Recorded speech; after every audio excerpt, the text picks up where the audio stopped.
അസ്സലാമു അലൈക്കും വറഹ്മത്തുള്ളാഹി. ത്യാഗത്തിന്റെ തീച്ചുളയിലും ഉരുകാത്ത വിശ്വാസദാർഢ്യത്തിന്റെ വികാരനിർഭരമായ ധീരസ്മരണകൾ പുതുക്കിക്കൊണ്ട് പരിശുദ്ധമായ ബലിപെരുന്നാൾ ഒരിക്കൽ കൂടി നമ്മിലേക്ക് ആഗതമായിരിക്കുകയാണ്. നമ്മുടെ ഓരോരുത്തരുടെ വ്യക്തിത്വത്തിന്റെയും കുടുംബത്തിന്റെയും സമൂഹത്തിന്റെയും സമുദായത്തിന്റെയും പ്രപഞ്ചത്തിന്റെയും നന്മക്കും ഗുണത്തിനും ഉതകുന്ന പ്രവർത്തനങ്ങളാകണം ഇബ്രാഹിം നബി അലൈഹിസ്സലാമിനെയും കുടുംബത്തിനെയും സ്നേഹിക്കുന്ന പിൻപറ്റുന്ന നാം ഓരോരുത്തരുടെ അടുക്കൽ നിന്നും ഉണ്ടാകേണ്ടത്. ഇച്ഛകളുടെ നിസാരതയിൽ നിന്ന് ആത്മസൗരഭ്യത്തിന്റെ അനുഭവത്തിലേക്ക് സമൂഹം ഒന്നടങ്കം വരുമ്പോഴാണ് ഓരോ ബലിപെരുന്നാളും സാർത്ഥകമാകുന്നത്. ഓരോ ബലിപെരുന്നാൾ കടന്നു വരുമ്പോഴും ഉലഹിയത്ത് തിന്നുക, ഇറച്ചിങ്ങനെ അടിച്ചു മിന്നുക, നല്ല വസ്ത്രം ധരിക്കുക, നല്ല ഉഷാറിൽ പള്ളിയിലേക്ക് പോവുക, ഇത് മാത്രമല്ല ബലിപെരുന്നാൾ എന്ന് പറഞ്ഞാൽ. സയ്യിദുന ഇബ്രാഹിം നബി അലൈഹി സ്വലാത്തു വസ്സലാമിനെ കുറിച്ച് അള്ളാഹുവിന്റെ റസൂൽ സ്വല്ലല്ലാഹു അലൈഹി വസല്ലമ തങ്ങളോട് പടച്ചറബ് പറയാണ്, ഫത്തബിഉ മില്ലത്ത ഇബ്രാഹിമ ഹനീഫ. ഇബ്രാഹിം നബി അലൈഹി സ്വലാമിന്റെ പാത നബിയെ അങ്ങ് പിന്തുടരണം, അങ്ങ് പഠിക്കണം, അങ്ങ് അതനുസരിച്ച് ജീവിക്കണമെന്ന് നബി സല്ലല്ലാഹു അലൈഹി വസല്ലമ തങ്ങളെ പഠിപ്പിക്കാൻ. നോമ്പ് കഴിവുണ്ടെങ്കിൽ നോറ്റാൽ മതി, ഹജ്ജ് കഴിവുണ്ടെങ്കിൽ ചെയ്താൽ മതി, സക്കാത്ത് സമ്പത്തുണ്ടെങ്കിൽ കൊടുത്താൽ മതി. പക്ഷേ നിസ്കാരം കഴിയും പോലെ ചെയ്യണമെന്നാണ് ഇസ്ലാം കൽപ്പിച്ചിട്ടുള്ളത്. ആ പരിശുദ്ധമായ നിസ്കാരം പൂർത്തിയാകണമെങ്കിൽ, റബ്ബിന്റെ അടുക്കൽ കുറ്റമറ്റതാകണമെങ്കിൽ ഇബ്രാഹിം എന്ന പേര് പറയാതെ ഒരിക്കലും ഒരു നിസ്കാരവും പൂർത്തിയാകില്ലെന്ന് പരിശുദ്ധ റസൂൽ സ്വല്ലല്ലാഹു അലൈഹി വസല്ലമ തങ്ങൾ നമ്മളെ പഠിപ്പിക്കാൻ. നമ്മൾ തഹയ്യാത്തിന് ശേഷം ഒരു സ്വലാത്ത് ചൊല്ലോൽ, ഇബ്രാഹിമിയ സ്വലാത്ത്.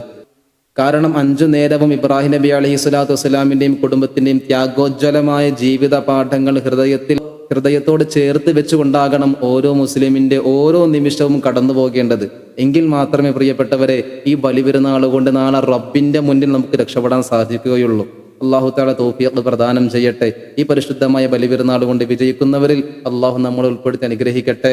ഒരു 4-5 കിലോ 6 കിലോ ഒക്കെ നമുക്ക് ഉലഹിയത്തിന് ഇറച്ചി കിട്ടുമ്പോൾ ഒരു 1.5 കിലോയെങ്കിലും 1/2 കിലോയെങ്കിലും നമ്മുടെ അയൽവക്കത്തൊക്കെ കൊടുക്കാൻ, അവരുടെ അടുപ്പം പുകയാൻ നമ്മളും കാരണക്കാരാകണം. ഇബ്രാഹിം നബി നല്ല സൽക്കാരപ്രിയനായിരുന്നു.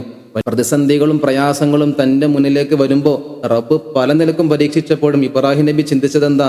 ഞാൻ അള്ളാഹുവിന്റെ സൃഷ്ടിയാണ്, എന്നെ പോറ്റേണ്ടതും എന്നെ വളർത്തേണ്ടതും എന്നെ സംരക്ഷിക്കേണ്ടതും എൻ്റെ റബ്ബാണ്. ആ റബ്ബ് എന്നെ സംരക്ഷിക്കും എന്ന ചിന്തയായിരുന്നു, എന്ന ഉറപ്പായിരുന്നു, വിശ്വാസമായിരുന്നു ഇബ്രാഹിം നബി അലൈഹി സ്വലാമിന് ഉണ്ടായിരുന്നത്. അതേ ഇബ്രാഹിം നബിക്കുത്ത് ഉയർന്ന ഭാര്യയായിരുന്നു മഹ്ദിയായ ഹാജറ ബീവി റളിയല്ലാഹു അൻഹ. ഹാജറ ബീവിയെയും ഇസ്മായിൽ അലൈഹി സ്വലാമിനെയും മക്കത്ത് മരുക്കാട്ടിൽ ഒറ്റക്ക് പാർപ്പിക്കാൻ റബ്ബിന്റെ കൽപ്പന വന്നപ്പോ ഹാജറ ബീവി റളിയല്ലാഹു അൻഹ ഒരു ചോദ്യം ചോദിക്കുന്നുണ്ട്, ഇതും റബ്ബിന്റെ കൽപ്പനയാണോ എന്ന്. നഅം എന്നൊരു മറുപടി അല്ലാതെ ഇബ്രാഹിം നബിയുടെ വായിൽ നിന്ന് മറ്റൊരു മറുപടി വന്നിരുന്നില്ല.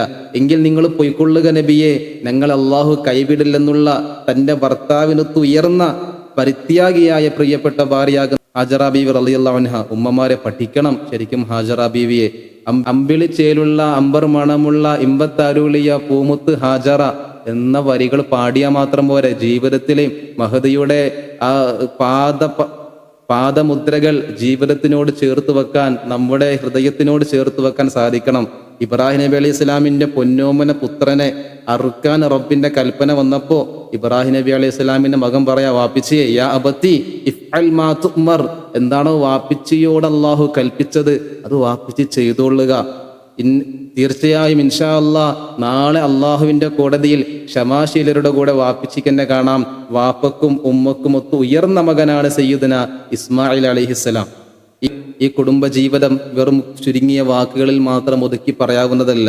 അതുകൊണ്ട് പ്രിയപ്പെട്ടവരെ, നന്നായി ഇബ്രാഹിം നബി അലൈഹി സ്വലാത്തു വസ്സലാമിന്റെയും കുടുംബത്തിനെയും ചരിത്രം പഠിക്കുകയും ജീവിതത്തിൽ പ്രാവർത്തികമാക്കുകയും ചെയ്യുക. അല്ലാഹു തആല തൗഫീഖ് പ്രദാനം ചെയ്യട്ടെ. അല്ലാഹു അക്ബർ, അല്ലാഹു അക്ബർ, അല്ലാഹു അക്ബർ, ലാ ഇലാഹ ഇല്ലല്ലാഹു, അല്ലാഹു അക്ബർ, അല്ലാഹു അക്ബർ വലില്ലാഹിൽ ഹംദ്. അള്ളാഹു നമ്മുടെ എല്ലാ സൽക്കർമ്മങ്ങളും അവൻ പൊരുത്തപ്പെട്ട നിലയിൽ അള്ളാഹു നമ്മിൽ നിന്ന് സ്വീകരിക്കട്ടെ. അസ്സലാമു അലൈക്കും വറഹ്മത്തുള്ളാഹി.